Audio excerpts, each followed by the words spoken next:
নমস্কার, মৌ লাইফস্টাইলের আরেকটা নতুন ভিডিওতে আপনাদের সবাইকে স্বাগত। আজকে আমি বানাবো আলু পোস্ত। আপনারা প্রায় সকলেই জানেন আলু পোস্ত কীভাবে বানাতে হয়, তাও আমি আরেকবার রেসিপিটা আপনাদেরকে দেখাচ্ছি। প্রথমেই একটা মিক্সিং জারে কিছুটা কাজু আর পোস্ত নিয়ে বেটে নিয়েছি। এবার কড়াইতে অল্প পরিমাণ তেলে কালো জিরে আর শুকনো লঙ্কা ফোড়ন দেব। এবার দিয়ে দেবো ছোটো ছোটো করে কেটে রাখা আলু। এবার এতে দিয়ে দেব পরিমাণ মতো নুন আর হলুদ আর কাঁচা লঙ্কা কুচি। ভালো করে মিশিয়ে নিয়ে এটাকে ঢেকে সেদ্ধ হতে দেব। আলু ভাজা ভাজাও হয়ে যাবে এবং সেদ্ধও হয়ে যাবে।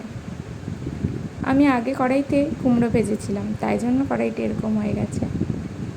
আমার দোষ ত্রুটি মাফ করে একটু অ্যাডজাস্ট করে নেবেন প্লিজ।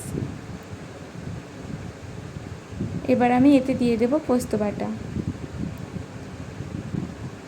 আর 1 বাটি মতো জল দিয়ে ভালো করে ফুটিয়ে নিলেই রেডি হয়ে যাবে আলু পোস্ত। আপনারা শেষে নামানোর আগে চিনি দিতে ভুলবেন না। আমি এখানে চিনি দিতে ভুলে গেছিলাম। যাই হোক, রেসিপিটা ভালো লাগলে একটা লাইক করে দেবেন। সবাই খুব ভালো থাকবেন, সুস্থ থাকবেন। টাটা।